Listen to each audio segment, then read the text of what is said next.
Everyone অসমীয়া বিজ্ঞাপন চেনেলটোলৈ আপোনালোকক আকৌ এবাৰ স্বাগতম জনাইছোঁ। কোনো ধৰণৰ পৰীক্ষা দিব নালাগে, direct walk and interview. DC অফিচৰ চাকৰি হয় এইটো, গ্ৰেড 3 আৰু 4। ইয়াতে দৰমহা আপোনালোকৰ 25,000 প্লাছ আছে। গতিকে ইচ্ছুক কেণ্ডিডেটসকলে কেনেকৈ ক'ত ইণ্টাৰভিউ হ'ব, কিমান তাৰিখে হ'ব, লাষ্ট ডেট কিমান, গোটেইখিনি সবিশেষ জানিবলৈ ভিডিঅ'টো প্ৰথমৰ পৰা শেষলৈ চাই চাওক। মোৰ চেনেলটো যদি অসমীয়া বিজ্ঞাপন চেনেলটো যদি আপোনালোকে ছাবস্ক্ৰাইব কৰা নাই, ছাবস্ক্ৰাইব কৰি লওক। তাৰপিছত চাওক, ইয়াতে মই আপোনালোকৰ কাৰণে এডভাৰটাইজটো লৈ আহিছোঁ। এডভাৰটাইজটো হৈছে এইটো আপোনালোকৰ ডাইৰেক্ট ৱাক এণ্ড ইণ্টাৰভিউ হ'ব। ইয়াতে দুটা পোষ্ট আছে, এটা হৈছে কোঅৰ্ডিনেটৰ আৰু এটা হৈছে MIS প্ৰগ্ৰেম এছ'চিয়েটেড। ইয়াতে আছে আপোনালোকৰ দুটা পোষ্ট। এটা হৈছে কোঅৰ্ডিনেটৰত আছে এটা পোষ্ট। ইয়াতে আপোনালোকৰ চেলেৰি হ'ব 35,000 টকা। আৰু 2 নম্বৰটোত আছে MIS, ইয়াতে আছে আপোনালোকৰ 25,000 টকা দৰমহা। গতিকে কি কোৱালিফিকেশ্যন লাগিব গোটেইখিনি ইয়াতে দিয়া আছে।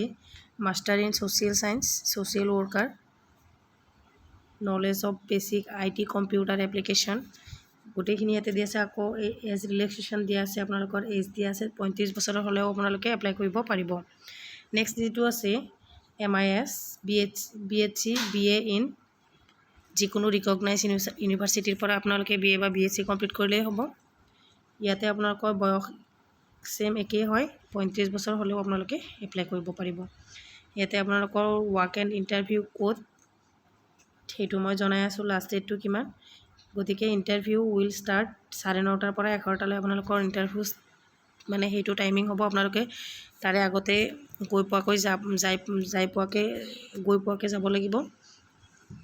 তাৰপিছত চাওক, আপোনালোকে birth and certificate, SSLC admit card লগত লৈ যাব লাগিব। এডুকেশ্যন কোৱালিফিকেশ্যনৰ চাৰ্টিফিকেটখিনি লগত লৈ যাব লাগিব। ইয়াতে আপোনালোকৰ ৱাক এণ্ড ইণ্টাৰভিউ আছে 31 তাৰিখে আপোনালোকৰ কি আছে, ৱাক এণ্ড ইণ্টাৰভিউ আছে। গতিকে যিমান সোনকালে পাৰে আপোনালোকে ৰেডি হৈ লওক।